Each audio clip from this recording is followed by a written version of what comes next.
每个人买车 retention 太低了。对，就是我可能5年或10年，就是它不是个消费品。可是也不能这样讲啊，就是说中古车它虽然它不是，它可能是5年10年换一次，对吧？应该是吧？对，差不多。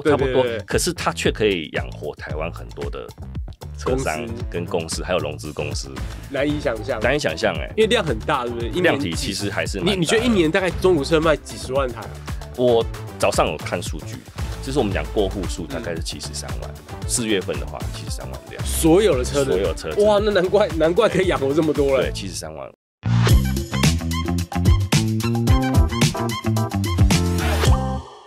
嗨 ，Hello， 大家好，欢迎回到塞恰，我是 Inside 的编辑咪啊。我是 Fox。那今天塞恰本集邀请到的是车顾问的创办人 Vincent， 来请这个 Vincent 跟大家打声招呼。Hello， 大家好，我是车顾问的 Vincent。OK， 我发现竟然是塞恰塞车。对啊，你可能需要先自我介绍一下自己那个车顾问的服务。好，简单来讲车顾问的服务就是我们把房屋中介的模式搬到中古车。好，那就是说。为什么要这样做？因为比如说你给车商收购车辆，车商一定会想办法把价格压低。对，那对车主而言，他可能损失会更多。那透过我们的服务来说，我们可以帮你车卖到一个比车商收购价更好的价格。这中更好的价格，假设说车商这台车价收20万，那他事实上现在行情在市面上卖是40万，对，那我们可以用30万来帮你把这台车卖掉。但我不明白的是，你刚刚说用房仲，那现在的二手车不是吗？不是，现在所有的二手车商，我们讲二手车商，他们都是低价买进，然后车力整理之后高价卖出，对，那他们的毛利大概都会锁在20%左右，对，那我们的服务费就是固定在那个地方 ，OK， 对，我们的服务费就是卖价4%。买家2%，就跟房仲一样，我们的服务就跟房仲，我们其实期许自己可以成为中古车界的信义房屋。对。那如果那你会形容传统这种叫做什么？它不是房仲，房仲以前不收，房仲可以不收固定的趴数吗？房仲台湾呢，现在房仲都是收固定的趴数，卖方卖方几趴，买方几趴都是固定，政府也有规定说他们的趴数是固定的，所以二手车没有规定。那只是说现在的台湾的我们常见的二手车商的话，他们就是买卖业、买卖服务业，那我们算是中介服务业。那只是说我们的产品不是房子，是车子。对，就这样子，简单来讲是这样。你怎么会想要做服务？因为感觉上现在二手车的市场非常的蓬勃发展啊，有吗？然后我觉得对我来讲，它是一个你看就超跑蛮多的，一堆人在卖二手车，然后你说北投那边满地过去，现在北市科现在过去要变成 NVIDIA 的地方，也是满地二手车嘛，然后。我觉得我在 YouTube 或在抖音上面也常常看到二手车，我觉得这整件事情非常的蓬勃发展，你没有这样的感觉吗？台湾今年的车市比较冷一点点，比如说从去年对比的，我们讲过户数因为中古车是看过户数，其实是下滑的，跟去年同一个月，比如4月份是下滑的。那现在台湾其实因为关税战跟整个总体经济的关系，所以大家都在消费者都在等说，降关税我再买车。那所以新车你看连续4个月，对，那个新车挂牌数是下滑的，所以我们因此这样子其实说现在今年我认为今年中古车应该是属于算再次的盘整，因为关税如果定了。所有的新车价也定了，该降的降，该处理。那中古车商他们盘整之后，其实他们会在恢复正常啦，应该是这样讲。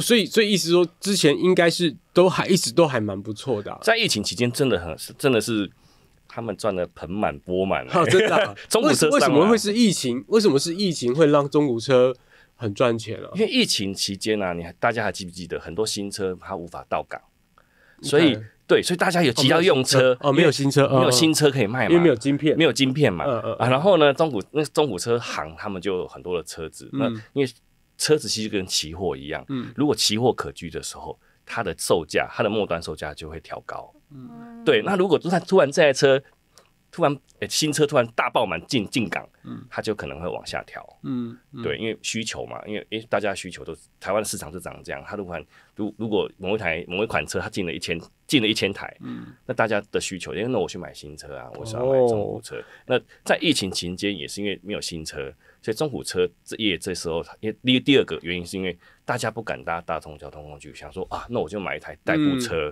所以中古车商刚好那一波其实有赚到，所以中古车商我有时候会讲个比较戏谑的，有时候我们在开车会看到那个高价收购车，只有在疫情期间那个扛棒是真的。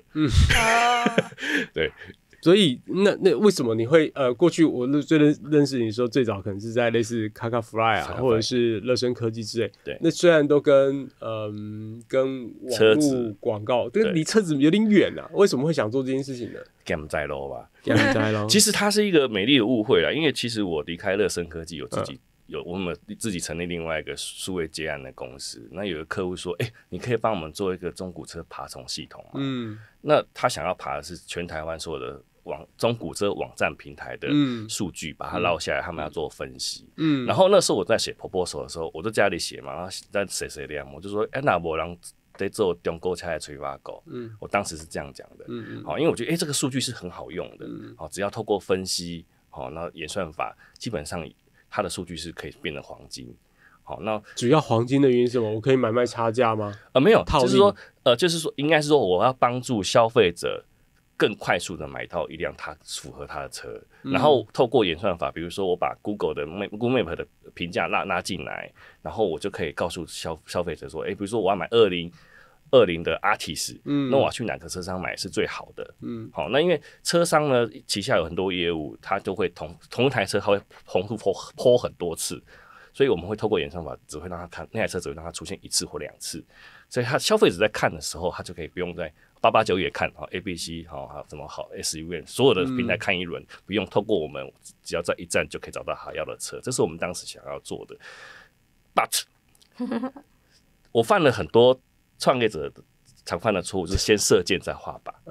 比如说来举几个例子来，比如说我以为这个市场是可以做的，那我们就做了。那但是我们没有评估到说，其实如果我要做这个平台，我的收入只能靠广告收入的话，我会很快饿死。我当时其实并没有意识到这件事情。所以当时找了一个我们共同的好朋友，一个创投好朋友，他就跟我说，你要不要认赔？对，你要不要认赔就停止，你不要做了，你不要傻了。那个你跟全华国是不一样等级的，台湾市场那么小。确实，我也认同啊。对，所以我犯了很多反正类似的错误。对。那比如说，因为如果做这件事情的话，我印象中，像8891啊，其实它可能量就已经巨大了。那一般人，我殊难想象，就好像我们现在去找房子，我可能也还是去591，它可能就占了80%的量。对。那我去了，不知道是 ABC 或其他的，我虽然最近没有看了，但我上次的印象一样，跟591一样，就是其实大部分的量，我如果到其他小的平台，可能偶尔会有一些惊喜。对。但是没有动力，9成5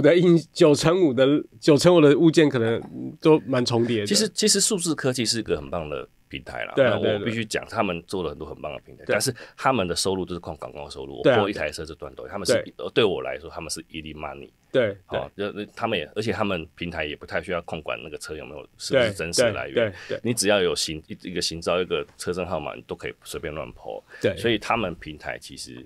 我认为他赚的是easy money，就是反正你就po嘛，对，这样啊，他们做的事情跟我们做的事情是，我觉得是完全截然不同，但我们当然想要赚 easy money 啊，谁要赚 hardcore money？ 可是 hardcore money， 当你我乱讲的，没事。我其实我觉得，我常常在思考这件事情。我们赚的是 hardcore money， 可是 hardcore money 有更好的护城河。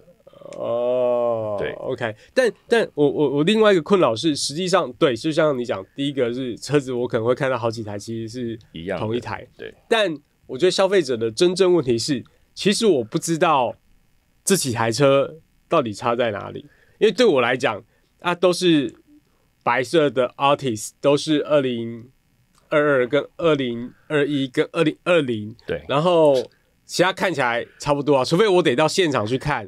那到现场去看的时候，其实有麻烦，你可能得跑到桃园、中立，对，然后在某个反正更远的地方也都有可能，也有可能在基隆。但是就是这件事情，就是它的你要买一台车的那个成本，我觉得好麻烦，好大哦。没错，对，其实就我们服务的客人呢，我们常常会收到客人私讯嘛，说这台车，可是通常我发现一件事情，客人。他看完车体资料，他最在乎的都是价格。就是你知道吗？他不会问这台车有没有撞过，第一个问题都是什么？我们底价是多少？然后第二句话说，我在高雄，我不随便。我们最近常常有个案例，说那个客人就跟我在面试就说，我不随便浪费时间看车，这不是废话。然后谁会愿意浪费时间？然后我心里想说，你不去浪费时间看车，那你要随便去买一台车吗？但是我内心 OS 啊，因为。对，确实，因为我没有人想要忽然间从这个北部跑到南部，或南部跑到北部。其实有其实，但不会常吧？这又不是买房子，房子我知道。其实有我们没事PPT 你知道吗？有一句话说，有时候我们看 PPT， 有人他被骗了，然后就有人底下就说，谁叫你不去跟小施买车？对，谁叫你不去跟谁买车？我们唯一指明小施汽车。其实，在小施汽车很多中南部的客人来买车，很恐怖的，因为他的不是，这是另外一个现象。这是另外一个现象。我们先等一下讲这个。就一般而言，如果我们 randomly， 我什么都不知道。对，我一直到了我要买车，然后我才开始去看8891之类的，然后看，然后我才要买。对，这件事情是难以，你讲的是就是我难以做决定。对，那你现在是反向过来跟我讲说，现在像我刚刚讲的，因为我注意到了非常多的 YouTuber。对。或者是这种抖音主，所以因为我认识这个人的那我认识这个人的，所以我相信他买了车。对，然后可能过去几年来，这的确是这些自媒体他们的卖出的车也没什么大问题。对，所以你就觉得说，那就是我们就指明，不管是小施，或者是宏达，或者是其他这个抖音的，我现在都不记得这个名字。没事。然后那这个是另外一个，因为自修好像我指明了，我知道有一个王牌的这个 sales， 所以我就指定他服务就对了。对，这个完全就是两件事情。这是你想打造的吗？我不确定。我想打造的应该是说，我刚刚讲信义房屋嘛。对，那他不会指明要施俊吉出来服务嘛？不会啦，怎么可能？而是说打造的是一个真正的品牌，对，这个才是最重要的事情。那品牌底下的，如果我们讲的服务人员，或者是中介，或者是销售顾问，他其实所有的 SOP 都是一样的话，确实，其实他的水准会控制到一个水准。那为什么我会讲信义房屋？信义房屋是台湾因为我们家几年前有卖过房子，我后来发现信义房屋跟其他的房屋不太一样，信义房屋是它真正做到一条龙的服务，它有自己的。还有自己的代书，不晓得。有，他也有盖房子，真的。对，他也有代销部门，所以他们所有的而且他们信义房屋全台湾都是直营店 ，OK， 所以他们在 quality 的控制上会更强。如果是加盟店，你可能没办法去控制加盟主他们要怎么去卖这个房子，所以信义房屋其实是我很钦佩的这个一个前辈啦，虽然我们卖东西不一样，所以我想要说，我想要做的是跟新房屋，我希望是可以一条龙服务。OK， 但刚刚我们讲那个，比如说这些自媒体，就你现在看啊，台湾最大的连我都知道，因为我是不太研究这件事情的，我是偶尔会被打到，然后我打到之后，我看了几眼之后，我知道但比如说小施我可能只看过半集吧，宏达我可能也只看过半集，对。然后，就我知道有这两个存在，所以我后来还理解说，原来最大就是他们两个啊，还有别人吗？有，还蛮多的，还蛮多的，就都是 YouTuber 吗？都是 YouTuber。OK， 所以现在这是个潮流嘛？因为这个是在疫情期间的时候，整个心情，疫情大家都不能出门嘛，就只能看 YouTube， 看直播。但是其实。每一个，比如说我们讲小施汽车跟宏达跟比如说阿驰，他们其实都有各自自己的风格，对，也表演的风格，我们用表演好了，他们都有自己的很强烈的个人风格。那这个风格是可以带动他们生意嘛？我觉得是可以，但是主要还是要回归到本轴，你的服务做得好不好？对，因为他做出了一个自己的品牌，不管是什么宏达或小施之类，那他们有自己的品牌之后，这品牌后面它的底下的这些 sales 或者是后勤，然后这些如何选到好的二手车等等的一系列的东西，对，但是我再补充一下，比如像小施他的受众，还有他卖的车就是比较属于平价一点点的，那宏达就是属于外汇车，就是比较豪华品牌，所以他们两个定位点是不太一样的。这还是品牌的定位差异，对，定位差异。所以比如说像宏达，他专门卖的就是我们讲的就是牛马蛙或者是宾士日本跑车，对，就是从国外进口的，宾士啊 ，BMW 啊这样，对，所以两个品牌定位会不太一样，这包含其他的。我们讲自媒体，他们也有自己的品牌定位。像我记得我在抖音上会看到2个人，我觉得他们好像都在桃园之类的。然后一个就是专门拍干片，就是那种模仿中国的情节，就是会有车主或是比如说我把我妈妈或者是我把我先生的车子卖掉，然后先生或者是妈妈就跑来说你怎么会把我车子卖掉了啊？这吵架的，这是一路。但我实际上不知道。到底这对他卖车有没有帮助？然后第二个当然就是说就是会路弄，就要车主来，然后就陪他一起这是你的车我们就绕一圈，然后拍拍引擎啊，拍拍轮胎啊，就代表我有看嘛。对，然后这归你啊什么之类的，然后就绕一圈，然后就开始说你想多少钱，然后就试一下车这样几分钟都过去了。对，然后这也是一招，对，就是感觉这是一个蛮普遍的现象。对啊，让你感觉你这个人真的是很诚信的在做这些事情。对，因为你刚刚讲那个，他比如说他是在拍他收购车的过程，对，那他们会想办法用个故事，你为什么要卖车啊？对，这个车有没有撞过啊？他比如说他在看那个板件，说，这个我换过门呢。对，然后那客户你就会看到那客户真实反应，有吗？我不记得，类似这样。对，那他其实最后他可能就会说，这台车收购多少钱？然后我们即将上架，对，即将上架多少钱？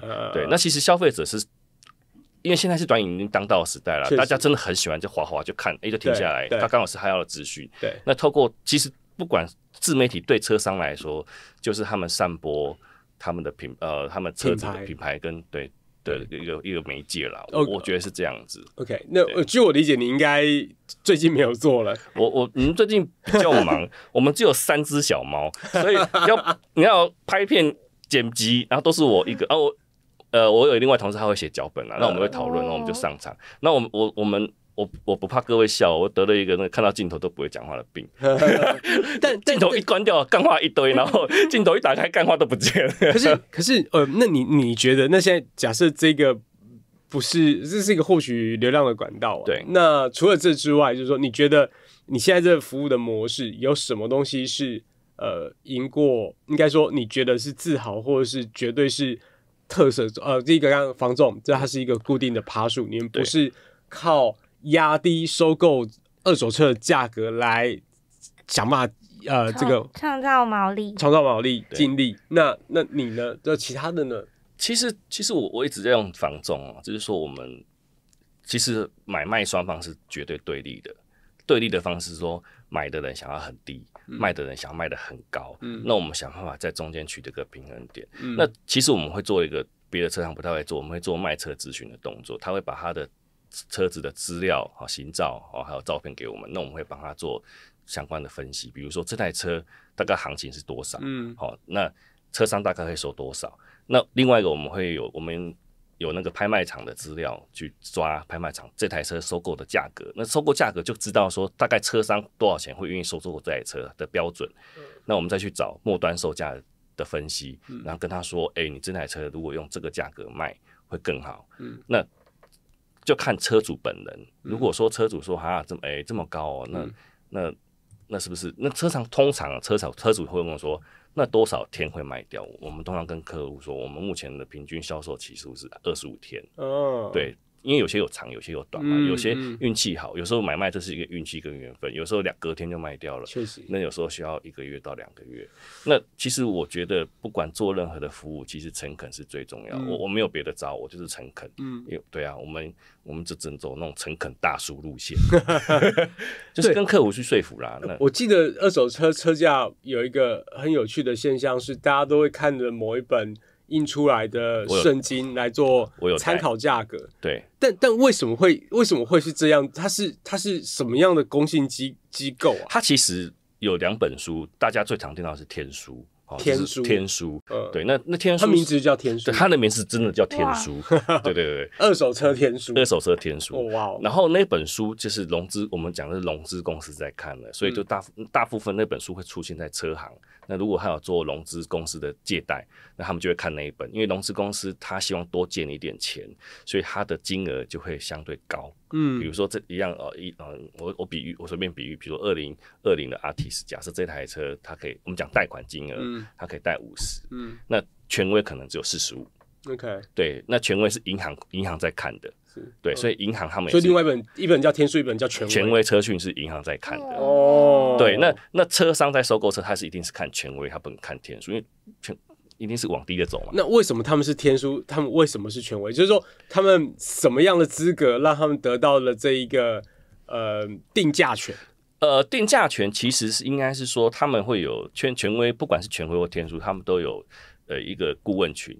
那他们会去抓每台车新车的价格，比如说正常来说啦，比如说新车价一落地就是8折，对，那他就先乘以0.8，对，然后接下来就是每一年他大概是会扣多少，但是这个折旧很有趣的地方是，每一个品牌折旧是不一样。我讲个，比如说比较极端的，就比如纳智捷的折价，跟Toyota计价是完50%跟对，比如说像我的车，我们讲的是纳智捷旧的油车，我们不要讲纳智，我讲我自己的 Focus 2015的 Focus， 我现在的对福特，然后它是 Power Shift 有那个让人家闻风丧胆的 Power Shift 的变速箱哈。OK， 没关系，懂的人就对，懂的人就懂。然后就是说，那台车比如车上收购价可能只有6万，可是很好笑的是，我是2015对不对？2010的 Artis 车商收购价可能会到10几哦。这是一个而且我还用不同年份来就是妥善率嘛。它如果妥善率好，它价格品牌跟价格自然会提升。那像这种 Focus， 它变速箱很多问题，它的收购价就会低。我忽然觉得你做一个线上版的这个东西会不会比较受欢迎？线上版的这个吗？因为你可以用一个我乱讲 AI 的方式，对，然后它做成一个可参考的，然后定价权又在你身上。对，这是个乱讲 random 的 idea， 因为我听起来这就是一个。它其实是个统计学，它其实是一个方法论。那这个方法论我们可以用另外一个诠释方式，只是有没有人adopt这件事情是个问题。但这个标准可以你自己定，而且是 AI 方式的时间来定。但这是我嘴炮了。但对嘛，就是你可以想象，假设我对于 Toyota 我的每年折价就是我乱讲，对，那你也可以先用他们的过去10年的资料建出一个模型来，就可以做了。我感觉上好像是没有什么问题。然后你甚至这个 AI 或者是这个程式，就是假设你是融资方，你就是加个10%或5%，你可以去做定价权。然后另外一个是另外一个方向嘛，就是你可以要买比较收购价要比较低的车子，所以你就会再多个5%到10%。通常这些数字都是在各车行的老板的脑袋里面。那我讲的是这样，就是说。他们去自己衡量了。对，那这些数字呢？其实它是不是？它还是个参考价格，它是个参考价格，因为它不是个最终价，但它就是个某个行业的潜规则。我这是个潜规则嘛？对。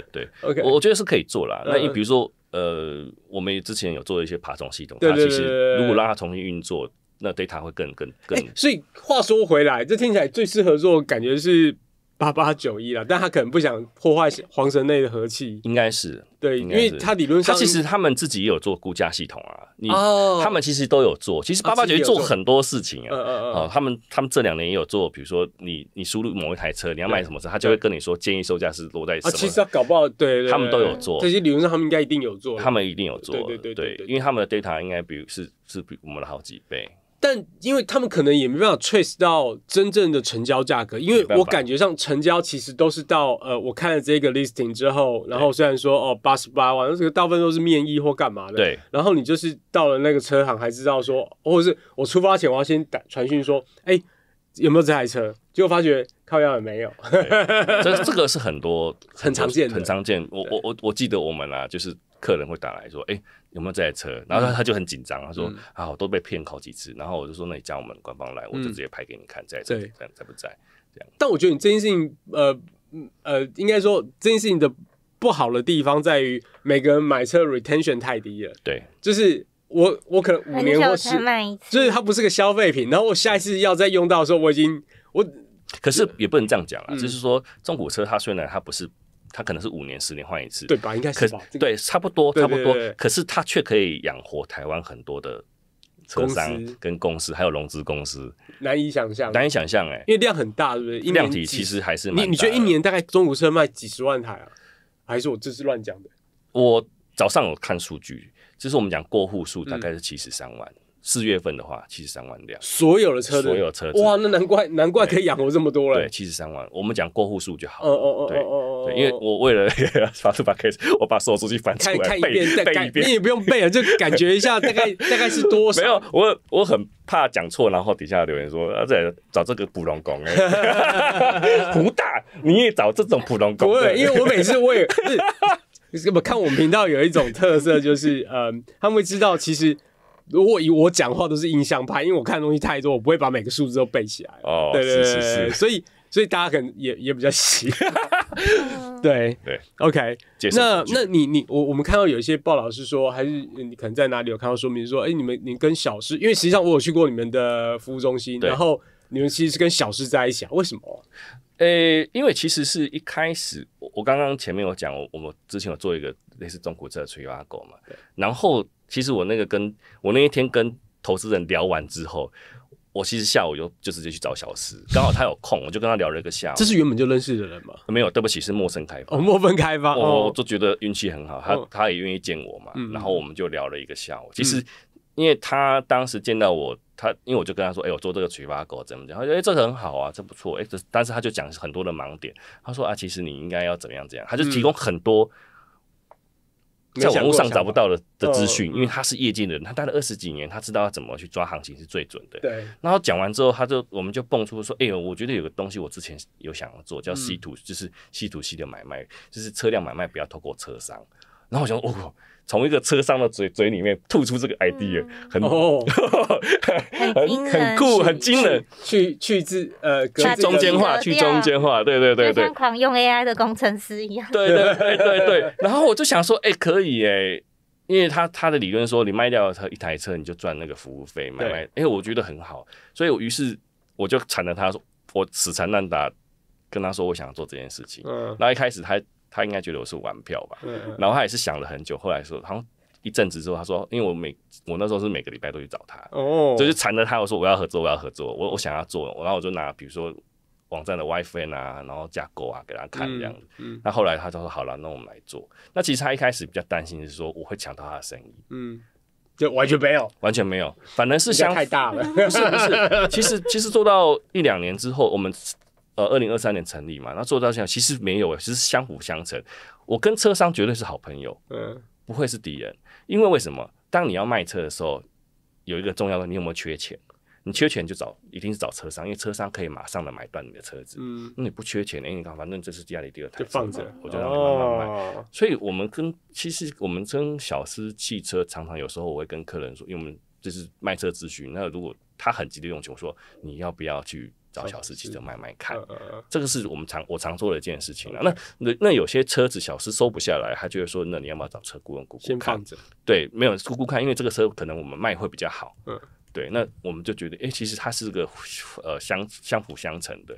那小狮其实对我们也蛮，我必须讲一个可以公开的秘密，我们在小狮那边据点。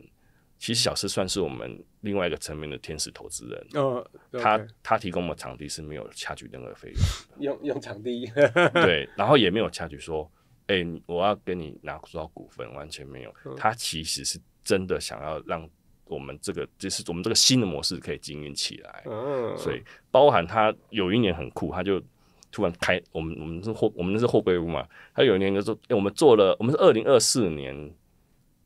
几月忘了，他就突然开门就进来，就说：“我跟你讲啊，我在我们官网放了一个自售车链接，连到你那边。”然后讲完之后，他说：“我是知会你，我不是征求你同意。”砰，我们就关着头了。然后我心想说：“什么东西？”可是后来我就是很酷的一个人啊。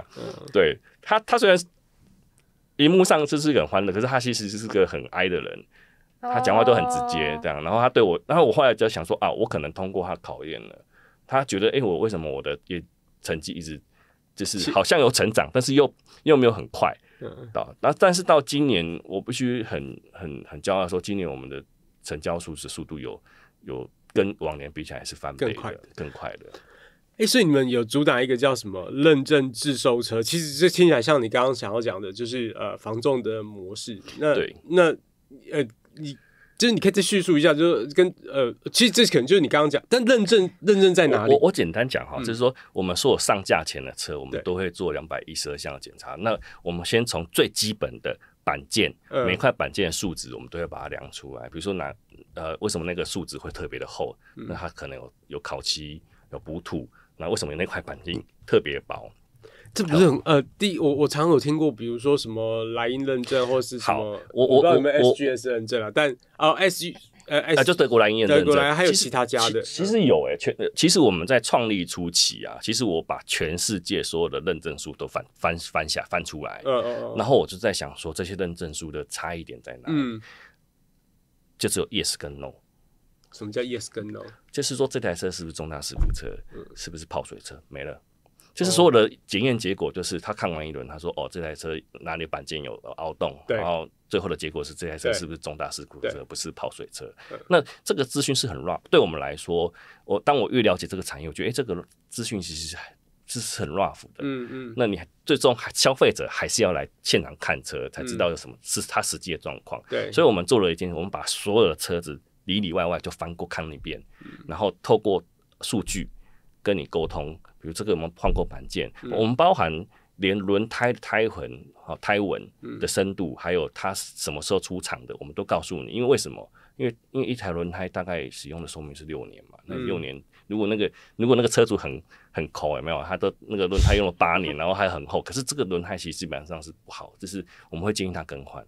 所以其实透过我们检验，我们并不是我们要做一件事情，是把这台车的里外的真实的车况如实的呈现出来。我们要做的是这件事情。对，所以检验的话，我们跟其他的检验，大家可以去看德国莱茵的检验报告，就是最后就是他只是告诉你是不是重大事故车，大家就在意的点。可是事实上不是只有这样子啊，你要知道说它的比如说它的轮胎需不需要做更换，它的碟盘、它的来鳞片是不是需要做更换，它的刹车油是不是需要做更换，它有没有做保养，如实的做保养，这个才是我们真正要做的事情。把车况，你知道把那个就是用是什么断层扫描一遍，然后我就把这个报告呈现在官网上，你可以去看。所以很多客人来看说，从来没有看过人家这样卖车的。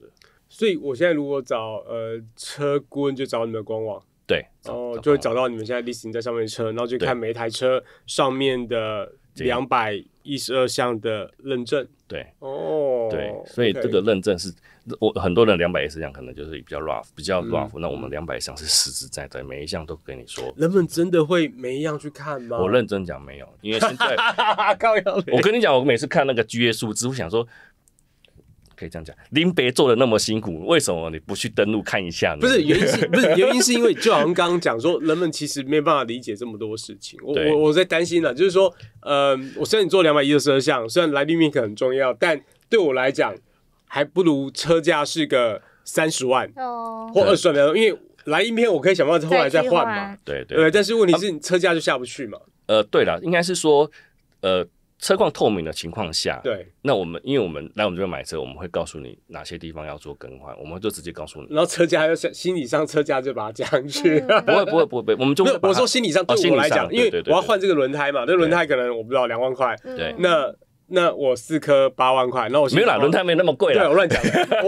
你看，我完全就是一个特斯拉车主的，完全不知道怎么发言，因为特斯拉只要换轮胎，而且轮胎可能。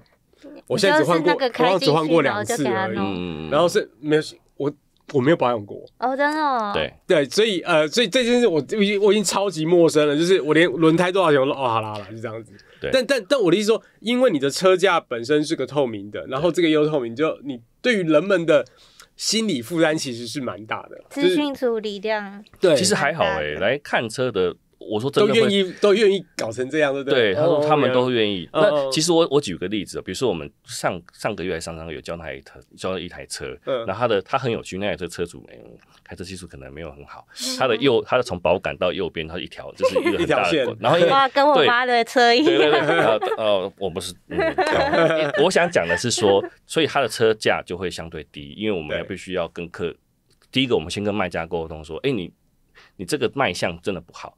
那如果你这个车你给车商估，我跟你讲，车商一定会一片扣2万，一片扣2万就扣掉了。不是，那你去钣金也不会2万啊，钣金可以就几千块、啊。没有，我讲车商扣啦，车商一定是这样扣嘛，因为他必须要争取他的，对，因为他比如说他伤得很严重，他必须还要补土还要拉啊，有没有？那这听起来就没有，我只是在argue这件事情。对我说我的意思是说，没有，我只是想要跟卖家说明说，你这台车如果你真的去给车商估，大概是这个价格。那透过我们卖，那你不可能说我要卖的个车价是跟车商，就是我们讲889看到的那个末端售价，这不可能的事情，不可能是一样的。对，所以我就会说服他，我们卖个中间价格可不可以？那车主通常就是会没有说服。那因为什么会被我们说服？因为我们都跟客人说啊，你去给车商估估看，是不是我 Winston 我有唬烂你？对，如果我唬烂你，你可以回来骂我。因为所以另外一个是你自己就得多加 effort 啊。如果要让车价估的不是那么低，你自己要先去把这些钣金烤漆。没有，不用，就现况交车。那我们还有另外一副，如果说买的人他说他想要钣金，我们就帮他找我们配合的钣金厂帮他处理到好，但是那个价格都是实支实付，就是说我明白了，但是我说如果一般过去给一般的车商卖的话，可能得这样做，对，才会价格不会那么低。不用，其实一般消费者你自己把车烤漆好没有意义，为什么？你的价格跟车商自己去跟但车商会压你价格啊，没有意义。为什么？因为你去烤漆，他看得出来。没有，你去烤漆，我们一般消费者烤漆，他算你是一般消费者的价格。对，那你这样不划算啊。不是，但是车商没办法用这个价格说这一片假设是2万，但实际上你是去烤漆可能只要1万，他就不会这样扣你2万了。我觉得没有意义。我觉得价差没有这么大，直接让车商没有。你的意思是说没有让价没有那么差那么大，没有差那么大，因为理论上他当然扣你了，但实际上他有配合的厂商，价格会更低，所以他的利润会起来。但问题是你自己做完这件事，好像也没有卖比较好。我们都认为没有意义。哦，真的啊，我们都认为没有意义。你做这件事情，那你做这件事情，你不如你自己卖。不自己卖，只是说，如果你都愿意把车整理好，你为什么不？就是消费者他不自己卖，因为有些人他就是不想要给任何人赚。有这种客人是我什么人都不想，我只相信我自己。对，那这是另当别论。可是如果一般消费者他去找一般的烤漆厂去烤漆，他的报价一定是没有车商便宜。对，我想表达是这个，对不对？这是绝对的。但我只是在想。只是说这个价差没有差到这么多，然后你反而觉得我给开机对我好像有一个案例是说他都把烤漆弄好然后给我们，那我就说其实你可以不用做这件事情。我们跟客人说你其实可以不用做，但是你做的也很好，但是价格有没有差很多？也还好，对，也还好，白忙一场。对，就是价格有拉高一点点，但是没有到很高，因为每一台车都有它的行情在。对，都它的基本盘在，就是刚那个天眼的价格。对，那其实中古车最有趣的地方不是那个我们讲权威那个价格就是一价，不是，因为要看它是一车一况一价，还是要看你实际的车况才会定你那个价格。那车商他们在看车，其实有时候我们在看影片你就看车商在绕什么，他们其实在看这台车它到底要花多少钱整理，比如说它4个轮胎要不要整理，要不要换，那他们就会去评估说我这台车到底要收多少钱，我才不会赔钱。好，那因为刚刚我们最早有讲到说二手车市场的发展嘛，那第一个是先过去10年来讲，你觉得过去10年是好的吗？刚刚其实有讲，可能是蛮好的，尤其在疫情的时候。其实很有趣其实在2023年那时候，我们4月我们平台刚上线，那时候其实从疫情后疫情时代的时候。整个中古车是崩盘，2023年是崩盘的状况。为什么啊？因为有2个原因，我举例啦，就是有2个原因，一个是消费转移，因为那时候可以出国了，对，然后我可以出国，我干嘛花钱去买车？这是我第一个，因为你看到机场那时候是大家都出国，对，谁要还在台湾玩国旅？然后第二个是说，疫情期间该买车都买车了，对。所以那时候整个，因为第三个是预先支出了，对，第三个是说新车那时候2023年新车晶片已经不缺了，所以新车一直倒进来，所以与其在这个时候呢，所以车商他们，因为他们之前收的这个价格，在2022年底他们收的价格还是偏高的，所以他们那时候其实整个在2022底到2023，整个买气真的是差很多，差到。我都觉得我生错时代，就是我不是生错时代，我好像在创错时代，对我好像在不对的时间创业这个地方，但是也是因为这样子，我才可以更厘清市场的现实还有状况，所以之后比如说又来一波那个关税有没有？台湾最近现在对，台湾如果政府突然说，我们0%哦，我跟你讲，我已经双手双脚拍手的叫好，为什么？因为对我来说我没有差，因为车都不是我的。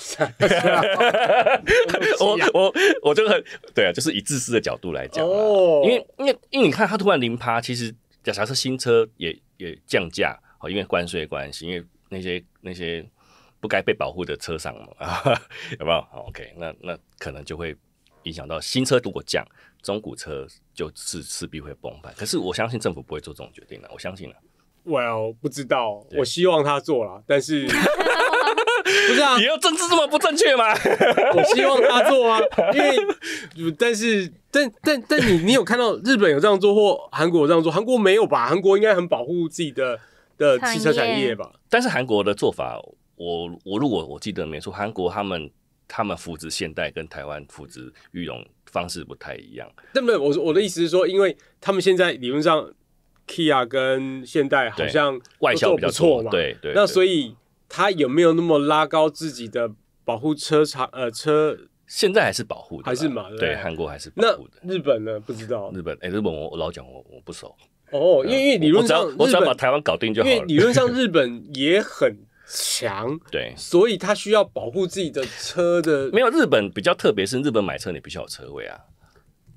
对，不管是租的买的，你都是一定要有个车位，你才可以在日本买车。所以他们的市场是比较，而且他们的市场是他们有很多的 K 卡，是我们台湾我超想买的 K 卡，台湾不会买，因为他们那种方方的，对呀，很可爱，就是方的 CC 数很低，那你开啊，那加速就怎么上不去，就很慢。它就是让你在这个比如说市区里面通勤用的，对，就比摩托车高级的代步工具，但比以前我开那个 Fit 的 CC 数还要低，所以你把它开在高速公路上的时候蛮陡的。对，就是我前阵子在关西，我就是开着 K 卡，然后我想说哇，这车子让我有够毛的，因为它也很阳春呐，对，它阳春，对，所以这没办法。但没有，我只是想说，但台湾有很多人希望降啊，包含我啦。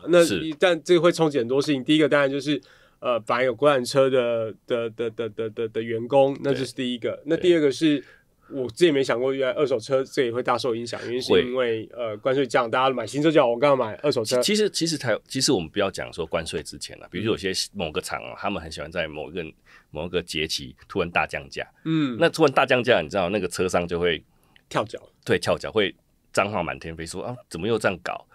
对，本来而且降的幅度是5到8万，那是很恐怖的事情所以那个中古商，比如说他前一天收的那台车，我不要讲厂牌啦，那是不好，就收这台车，他突然降8万，他就想说这个毛利空间对，他突然瞬间就8万就没了，这样子。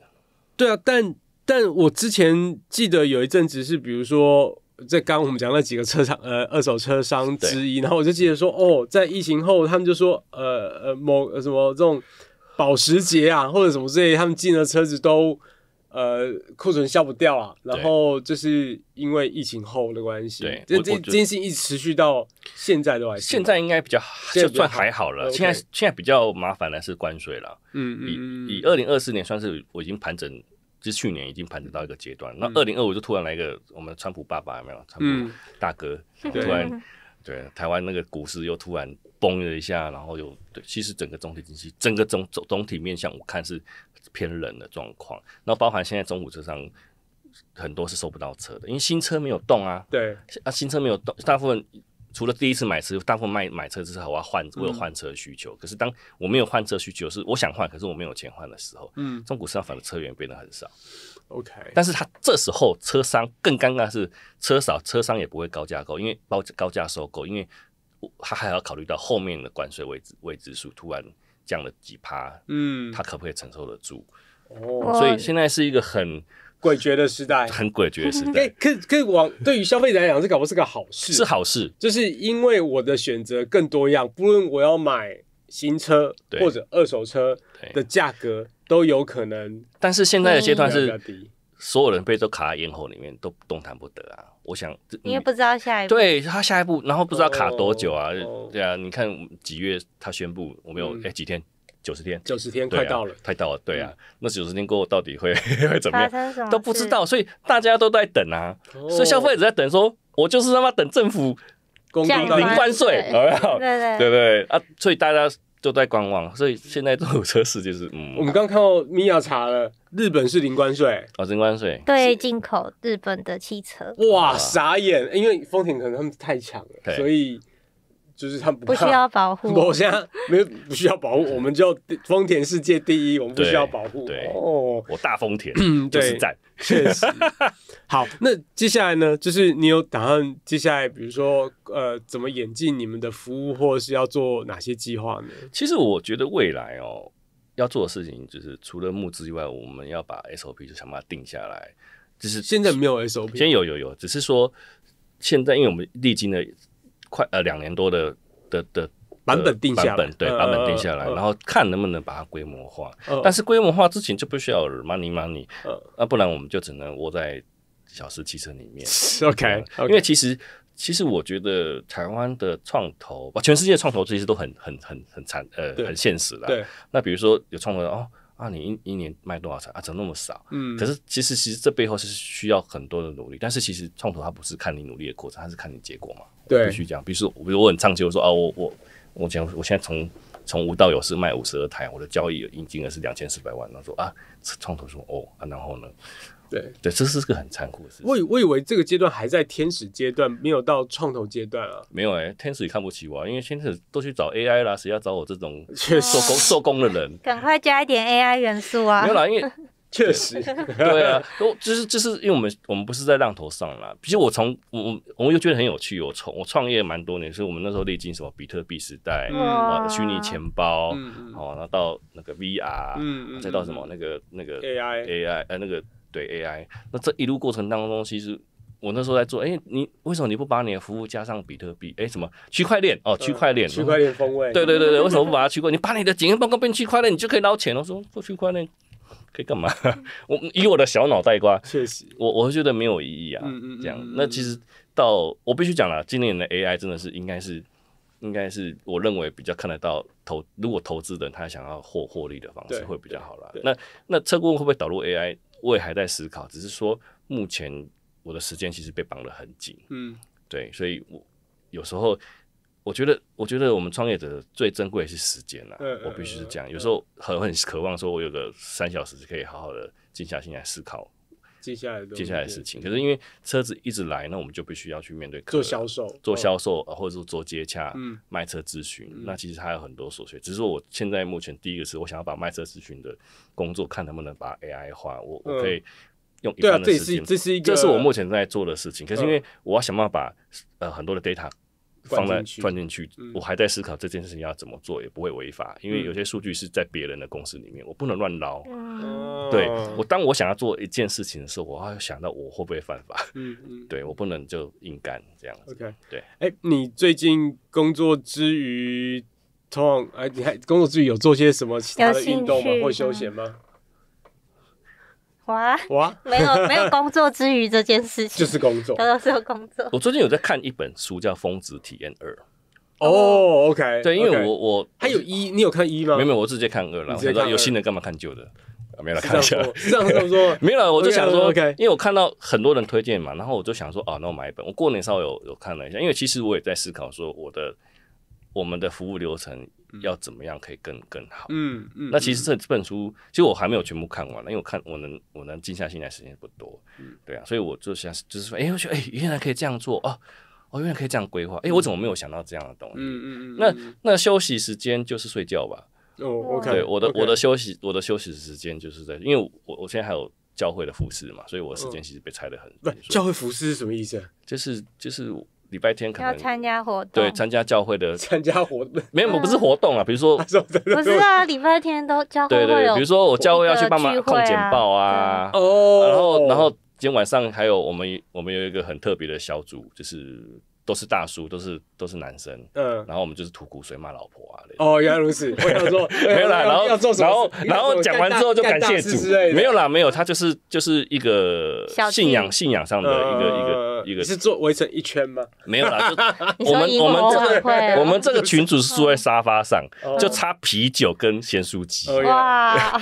因为我们这个群组，因为我们在想说，因为都是大叔，都是上班族，那他们生活上都有很多的辛苦。比如说，我就会想那其实我们讲完自己的分享之后，我们会彼此带祷，这是基督徒很重要的一点，彼此带祷。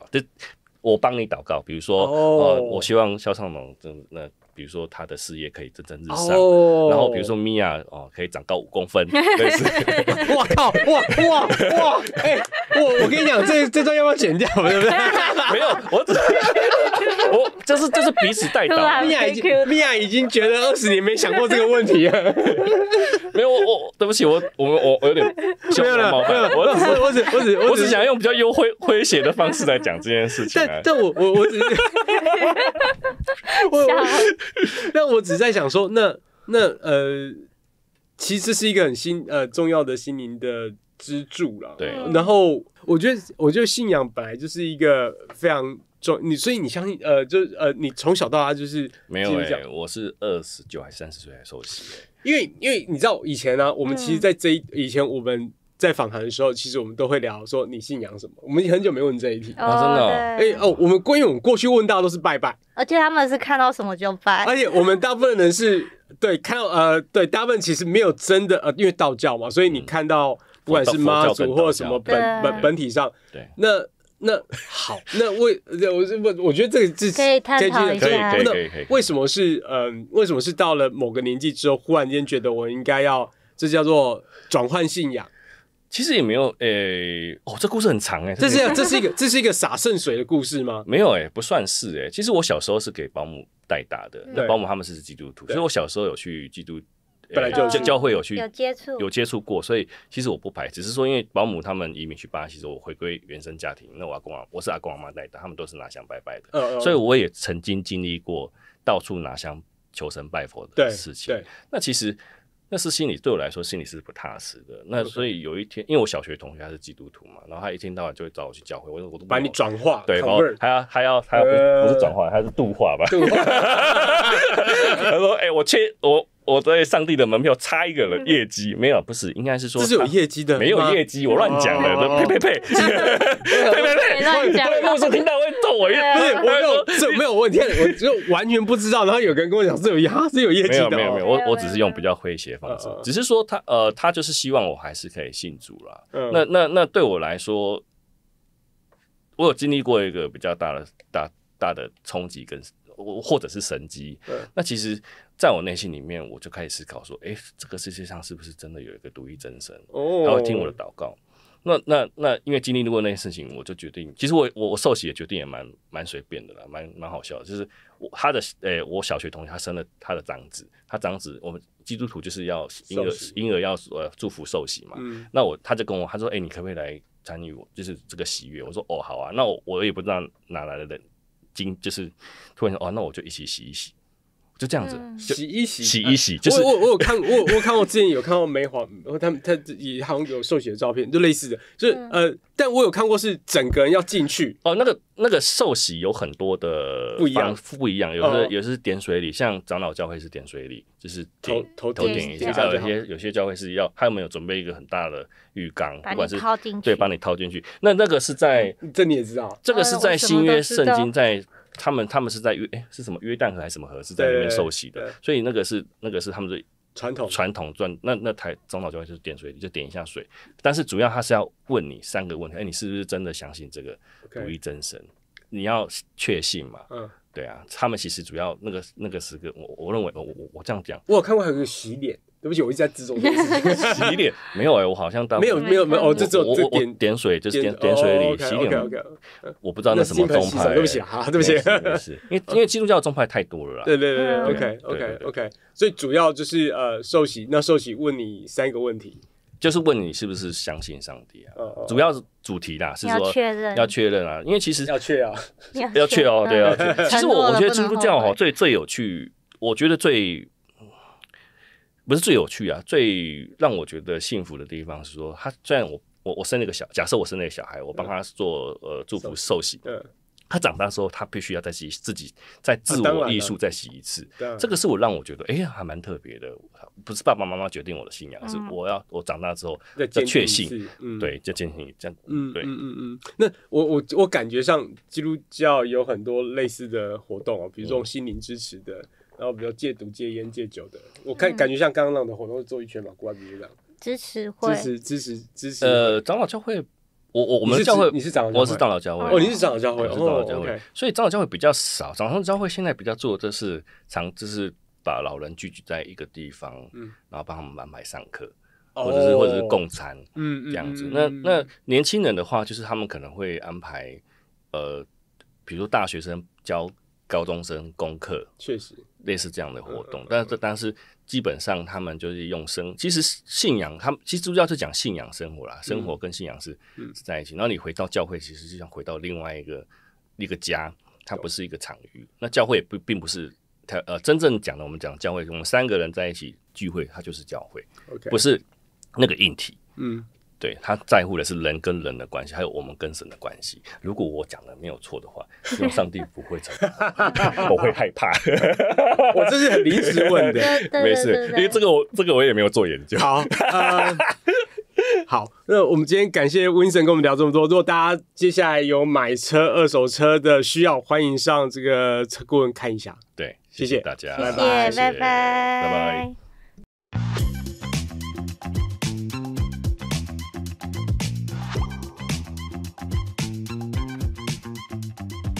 喜欢本周我们分享的内容吗？请到 Facebook、Instagram、YouTube 来留言，告诉我们你的想法，我们都会看哦。